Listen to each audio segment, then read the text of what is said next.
तो स्वागत है आप सभी का इस सीरीज में जिसका नाम है environment and ecology revision through UPSC PYQ. तो ये पर्टिकुलर लेक्चर इंट्रोडक्शन होने वाला है इस सीरीज के बारे में। तो ये मेरे बारे में कुछ डिटेल है, आप पढ़ लीजिए आराम से। बात करते हैं कि what does this series contain, इस सीरीज में आपको क्या मिलेगा। तो देखिए, प्रीवियस ईयर क्वेश्चन मिलेंगे यूपीएससी के, जिसमें एग्जाम इंक्लूडेड रहेगा UPSC, CSC, civil services examination, CAPF और सीडीएस। साथ में उनका डिटेल एनालिसिस होगा। ऐसा ही नहीं बस क्वेश्चन आंसर होगा, उसका डिटेल एनालिसिस होगा सच दैट कि आप पूरे सिलेबस को एक हॉलिस्टिक और एक कॉम्प्रिहेंसिव वे में रिवाइज कर पाओ। तीसरा, एक डेवलपमेंट कराया जाएगा अप्रोच, है ना, और टेम्परामेंट, जो इस पर्टिकुलर एग्जाम के लिए बहुत ही जरूरी है ना। बात आती है कि टेक अवेज क्या है from UPSC polity revision series. I hope कि ये पर्टिकुलर लेक्चर आप तभी देख रहे हो जब आपने यूपीएससी का पॉलिटी रिवीजन सीरीज कंप्लीट कर लिया होगा। There are total 24 lecture in that particular series, और उसमें हमने बड़े ही हॉलिस्टिक और कॉम्प्रिहेंसिव मैनर में पूरे पॉलिटी को रिवाइज किया और देखा कि क्या यूपीएससी के पीवाईक्यू को सॉल्व करने का फायदा होता है, राइट। तो वहां से कुछ टेकअवेज है, आप देख सकते हो सामने। पहला है इंपॉर्टेंस ऑफ पीवाईक्यूज। देखो, आप किसी भी टीचर को देखो या फिर यूपीएससी के टॉपर्स को देखो, हर एक का मानना यही होता है कि देखो, पीवाईक्यू को बिना किए आप यूपीएससी को पार नहीं पा सकते, चाहे प्रीलिम्स की बात की जाए चाहे मेंस की बात की जाए, राइट। दूसरा, how UPSC plays with words option. हमने पॉलिटी सीरीज में देखा कि कैसे कोई पुराना क्वेश्चन का ऑप्शन जो है अगले साल के लिए पूरा क्वेश्चन बन जाता है, या फिर कैसे कोई स्टेटमेंट में लास्ट वाला वर्ड जो है चेंज करके पूरा का पूरा स्टेटमेंट ही गलत कर देता है, राइट। तो इस तरीके से अगर आप यूपीएससी का पीवाईक्यूज लगाते हैं तो आपको ये छोटी छोटी माइनर चीजें पता चलती है यूपीएससी की। तीसरा, एलिमिनेशन टेक्निक। हमने देखा कि अगर हमारे पास चार स्टेटमेंट है और हमें केवल एक एकदम श्योरिटी के साथ पता हो, तो कभी कभार उसकी हेल्प से भी हम पूरे के पूरे क्वेश्चन कर पाते हैं। क्यों? क्योंकि एलिमिनेशन वहां पे लग जाता है, राइट। तो एलिमिनेशन टेक्निक भी डेवलप करना, है ना, एक बेहतरीन तरीका है यूपीएससी के पीवाईक्यू को सॉल्व करने का। अगला, importance of each option given in the question. मैंने बताया आपको कि ऐसा नहीं है कि केवल यूपीएससी के क्वेश्चन को जो सॉल्व करना है, नहीं, उसके साथ साथ उसके हर एक ऑप्शन को एनालाइज करना है, साथ में जितना भी उससे रिलेटेड बैकग्राउंड डेटा है ना, उसको कवर करना है, समझना है, ठीक है। सच दैट उससे रिलेटेड, उसके ऑप्शन से रिलेटेड अगर कोई भी क्वेश्चन आ जाए अगली बार, तो उसको हमें बेहतरीन वे में सॉल्व करना है, ओके। चौथा है approach development to solve UPSC question. देखिए, आप कितने भी टेस्ट सीरीज लगा लीजिए, कितने भी इधर उधर के क्वेश्चन कर लीजिए, जब तक आप यूपीएससी के पीवाईक्यू को नहीं करेंगे ना, तो कैसे अप्रोच डेवलप करना है, किस तरीके से क्वेश्चन सॉल्व करना है, वो अप्रोच आप में नहीं डेवलप हो पाएगा और आप यूपीएससी के क्वेश्चन नहीं सॉल्व कर पाओगे जब तक आप इसके पीवाईक्यूज को अच्छे से एनालिसिस करके किए ना रहो, राइट। इसी तरीके से और भी बहुत सारे पॉइंट है जो आपको थ्रू आउट दिस सीरीज पता चलता रहेगा। बात करते हैं कि क्या क्या होने वाला है, वाई दिस सीरीज, क्या क्या होने वाला है, वो तो हमने देख लिया।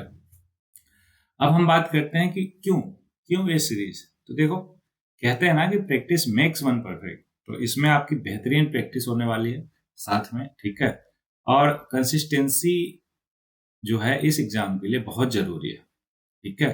जरूर नहीं कि एक ही दिन में आप पूरा का पूरा लेक्चर कंप्लीट कर डालो, वो उससे बेहतर है कि आप एक एक लेक्चर ही डेली करो, सच दैट बाकी सब्जेक्ट पे भी ध्यान रहे और आप एक कंसिस्टेंट वे में आगे बढ़े, right.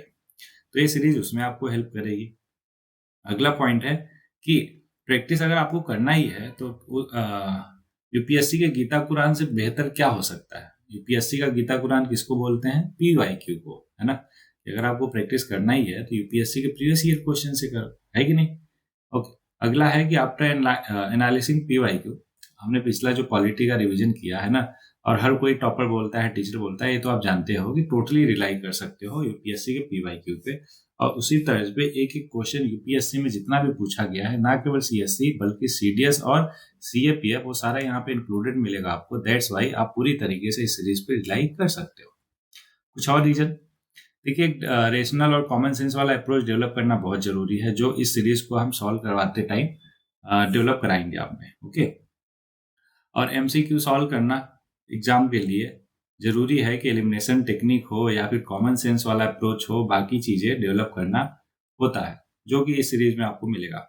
Syllabus completion through it. देखो बार बार क्या होता है कि हम सेम चीज पढ़ते रहते हैं और पढ़ पढ़ के बोर हो जाते हैं। हमें लगता है कि यार कितनी बार पढ़ चुका, हमें तो सब आता है। लेकिन एक्चुअल में एग्जाम हॉल में जाओ तो पता चलेगा कि नहीं, हमें नहीं आता, हम तो भूल रहे हैं या फिर कंफ्यूज हो रहे हैं। बेस्ट तरीका होता है रिवाइज करने का क्या, कि आप उसको प्रैक्टिस करो क्वेश्चन के माध्यम से, है ना।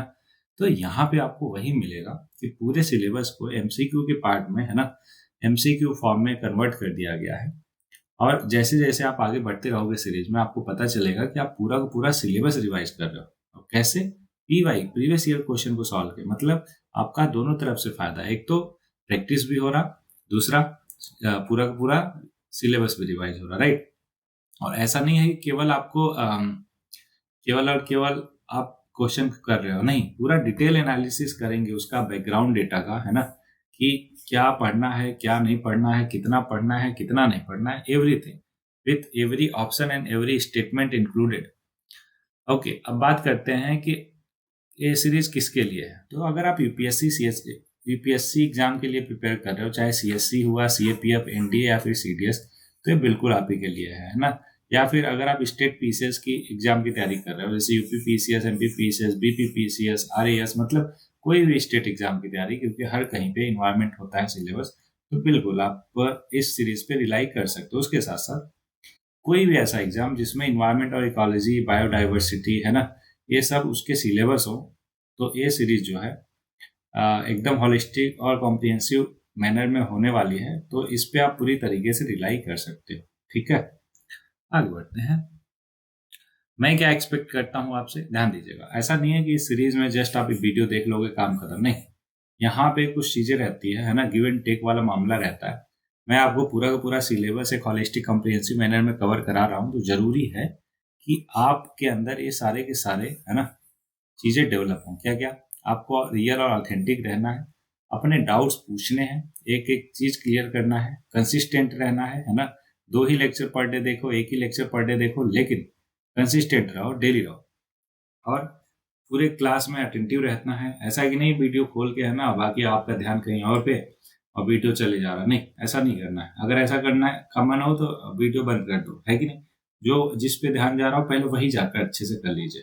ओके, अपने प्रॉब्लम डिस्कस करने हैं, यहाँ पे करना है, कमेंट बॉक्स में करना है, टेलीग्राम चैनल पे करना है, इवन अगर नंबर कॉन्टेक्ट डिटेल मिल जाता है तो वहां पे करना है, लेकिन एक एक चीज अपना क्लियर करना है। अगला, आपको क्रेडिट सिस्टम डेवलप करना है।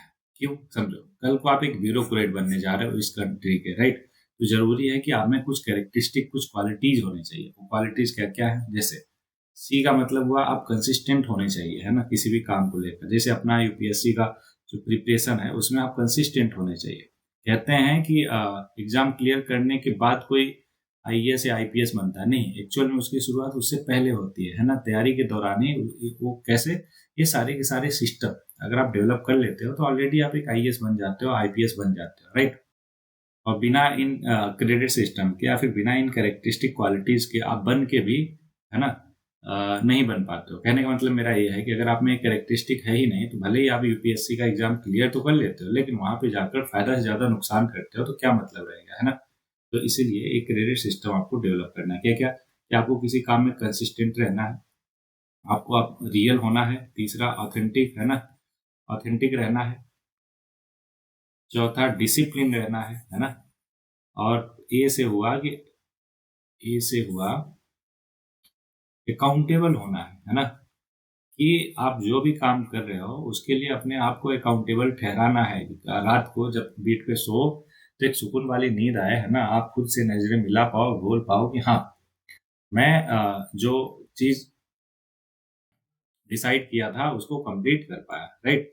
और लास्ट में टी है, टी का मतलब ट्रांसपेरेंट रह पाओ।